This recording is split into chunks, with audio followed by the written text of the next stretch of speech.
We are the Liberty Intelligence Organization Network. And this is our news recap show. I am your host, Ricky Phillips. Sorry if the camera's a little sideways there. I got it on the charger, so it's got an extra wire there. It doesn't really sit where I usually sit it very well. But again, this is the Liberty Intelligence Organization Network, and this is our news recap show. I am your host, Ricky Phillips, and today I got a big special report lined up. I'm going to title this special report, The New World Order Trump Card. Now, I'm actually going to get into what that means a little bit later on, because I'm going to cover all types of stuff. This is a big special report. I got a lot of information to go over. Some of it's going to be about stuff that happened in the past. Some of it's going to be about stuff going on now. Some of it's going to be about the New World Order. Some of it's going to be about possibilities of World War III scenario. And ultimately, I'm going to tie all this together with why I say the New World Order holds a Trump card. First of all, what is a Trump card? Well, it's a card that's going to let you win the hand no matter what. Or not necessarily win the hand no matter what, but it's going to ruin the game. For example, in a poker game, some might say that a Trump card would be the biggest guy at the table who's armed with the biggest gun, because technically in that poker game, even if he loses, or he's feeling that he could lose, he can always flip the table and end the game so that there's no payout, nobody wins. That is essentially a trump card, when you can, topple the game so nobody wins. For example, here's a trump card.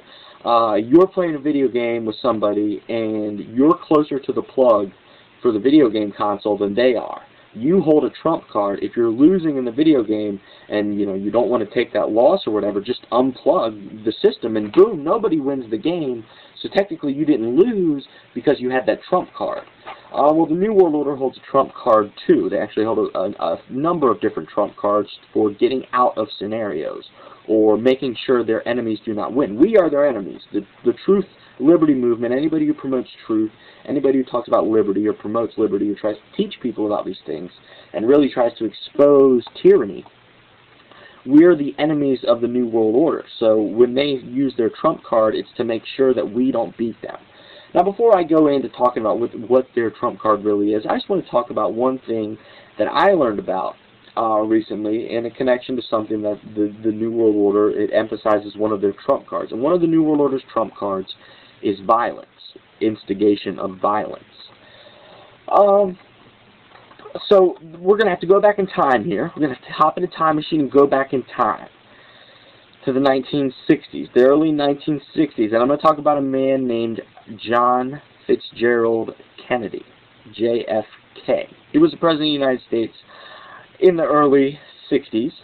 And for those of you who don't know, he was assassinated. Now, there's a number of reasons. Again, when I was in college, my EN 102 course at the community college, the entire course was devoted to studying the JFK assassination. Now, it was an English course, so they were teaching you how to write papers and teaching you how to research to write papers. So they just, for the thing we focused on, we just wrote tons of different papers about the JFK assassination and looked at all these different facets about it. Different characters that were involved in it, different theories about why maybe it could have gone on. But then after college, when I started doing more research and using the skills that I'd learned in college to further my research, I started to learn that there were aspects of the JFK assassination which we did not cover in that class. Now, one of those things I want to talk about, again, there's lots of different things. The JFK assassination, looking into the JFK assassination on its own is a big endeavor. It's a big research study, lots to look at, lots of different things to look at. But one thing I found very, very particular, and which I think was a significant contribution to why JFK was eliminated. There were a number of reasons why they had to get rid of JFK. Again, I mentioned in the previous special report about Operation Northwoods. JFK said no to Operation Northwoods. Well, that would have upset the New World Order a significant amount. But he did a number of other things. For example, he didn't want to go into Vietnam. He actually wanted to end the secret war that was going on in Vietnam. He did a number of things. He gave that big speech that I'm actually going to link to here. It's actually under one of my playlists. In the playlist The Good Guys is his speech where he gave this big speech to a press conference. It was a press club, I think, of newspaper editors. He gave a big speech talking about a secret global conspiracy that's trying to take over everything. And he wanted to tell these newspaper editors so that they could warn people about it. Ultimately, he didn't realize that the press was already highly controlled, so therefore nobody knew about this. But he gave that speech. That was another contributing factor. But one of the big contributing factors was an executive order that he signed. Executive Order 11110. Go ahead and look it up. What this would have done would have taken away the Federal Reserve System's control over our financial markets.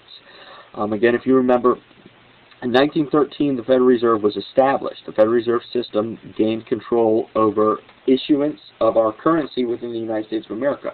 Prior to that, the Treasury, the United States Treasury, had been in control, and at least the Treasury is controlled by a semi-elected official. Again, it's headed by an administrator that's appointed by the president, but at least you get some sort of control. Nobody votes for who runs the Federal Reserve. The Federal Reserve is run by private shareholders. Private individuals that are not answerable to anyone control what the Federal Reserve does. So Executive Order 11110 would have ended the Fed. It's actually what I wrote in my notes. Equals end the Fed. So there you go. That was, I believe, the main reason the New World Order didn't like him, because the New World Order is the Federal Reserve. That's how they control everything, is by controlling the issuance of currency within this country. That's why in 1913 they convinced Woodrow Wilson to enact the Federal Reserve System and take away the power from the Treasury.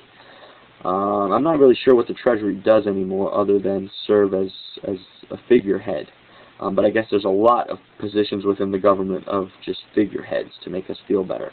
But ultimately, the trump card in that scenario was, if they couldn't blackmail JFK, they couldn't bribe JFK, they couldn't destroy JFK's credibility, they couldn't destroy his popularity. So ultimately, what did they do? Well, they assassinated him. They resorted to their trump card, which is violence, as I mentioned. So there you go, one example of the New World Order pulling their trump card out of the hat. Now briefly, before I get into much else, I just want to briefly talk about divide and conquer, because again, that is another tactic of their strategy, is divide and conquer. And what is divide and conquer? I've gone over a number of times before. It's where you divide people into two groups, then convince the two groups that they hate each other so that they fight each other. That is how divide and conquer works. And there's a number of facets. The main way they like to do is race. They like to divide us along racial lines by creating fake racial cultures or fake understandings of race, as opposed to just unifying everybody regardless of skin color, which is, I think, the way to go. But they like to promote racial differences and racial narratives that promote a divide and conquer scenario. Now, I just briefly want to talk about this. Government volunteers have to wear white guilt bracelets when they volunteer, and they have to proclaim, how bad they feel because they're white and how their ancestors did bad things. Well, here's a newsflash. If you're not white, your ancestors did bad things too. For example, if you're black, and the only reason I call this up is because that's the big divide, is they try to divide white and black. And they try to use the slavery issue, and that's why these people have to wear white guilt bracelets, because, white people used to own black slaves. Well, here's a newsflash for you. If you're black, your black ancestors who became American slaves were first slaves to black men in Africa. So there you go. I mean, should black people wear black guilt bracelets and say, my ancestors enslaved my own people and sold them to other slave traders? So regardless, and that's only one example. I mean, white people have done lots of bad stuff in the past. Black people have done lots of bad stuff in the past. Asian people,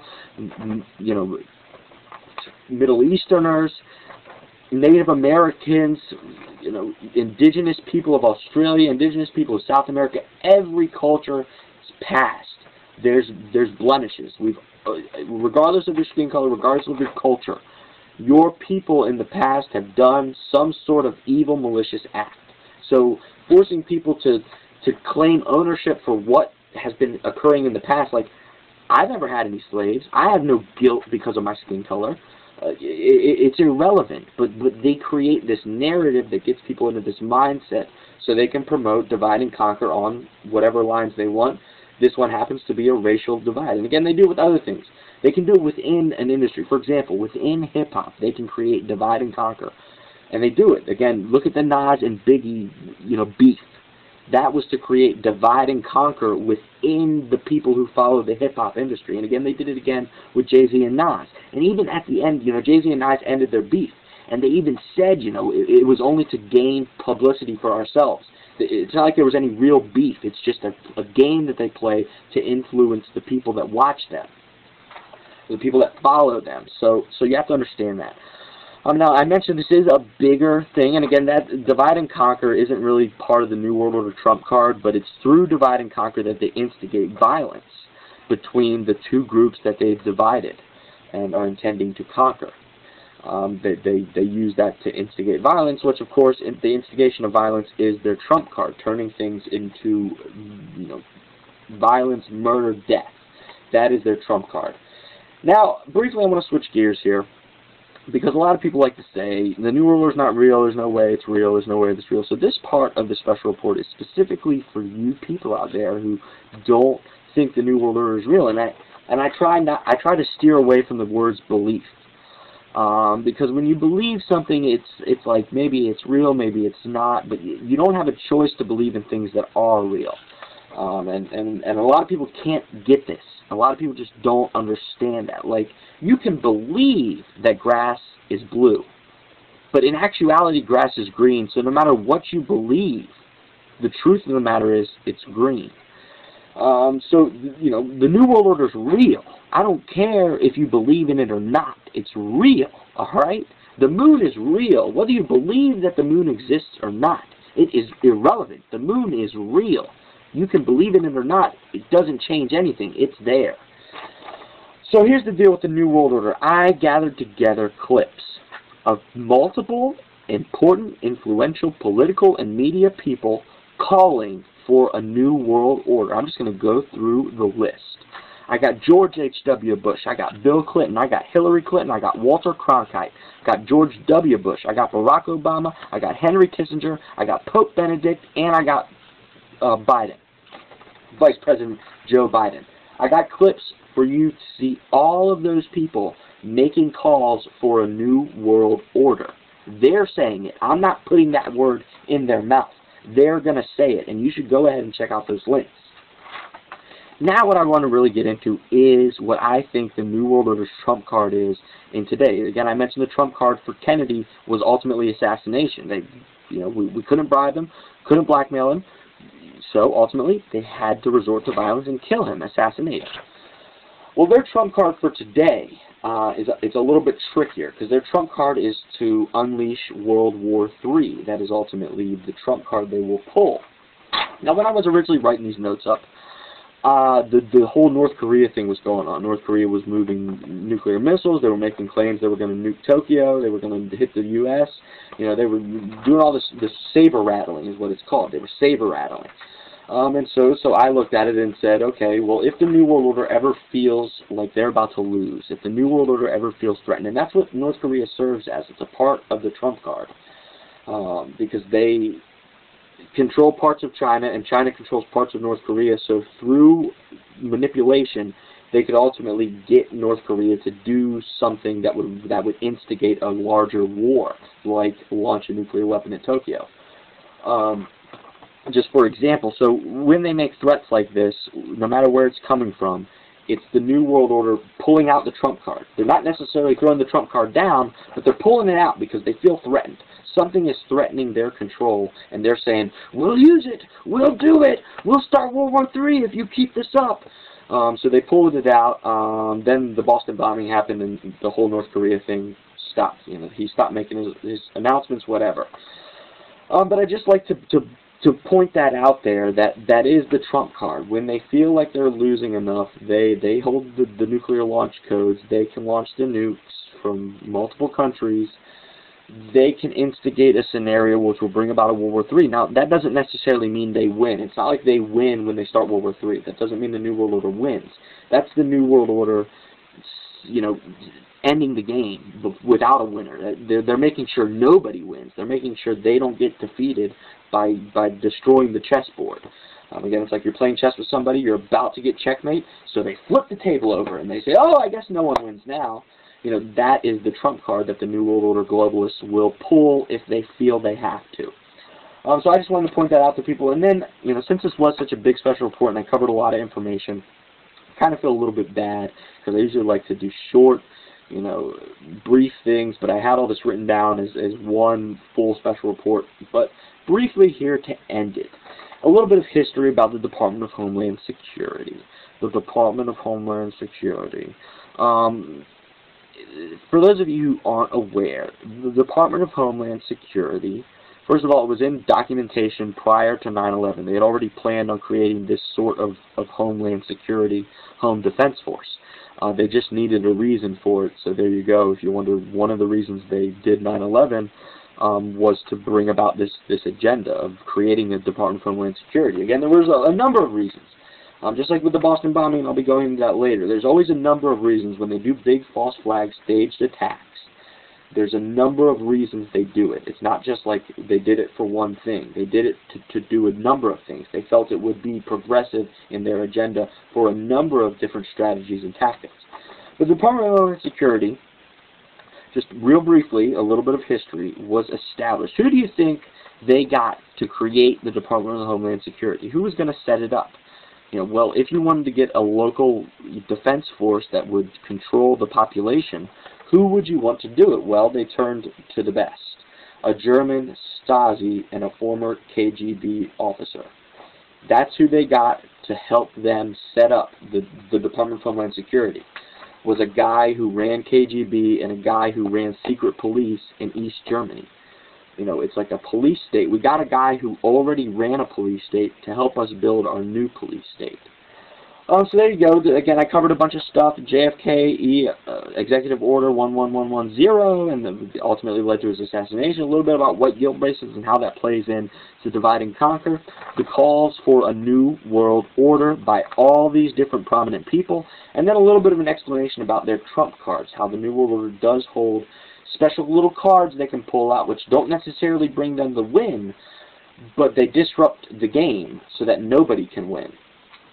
I think that's all I got to cover. I want to thank everyone for tuning in, and as always, I want to remind everybody to stay safe, to stay strong, to stay free, and to stay informed.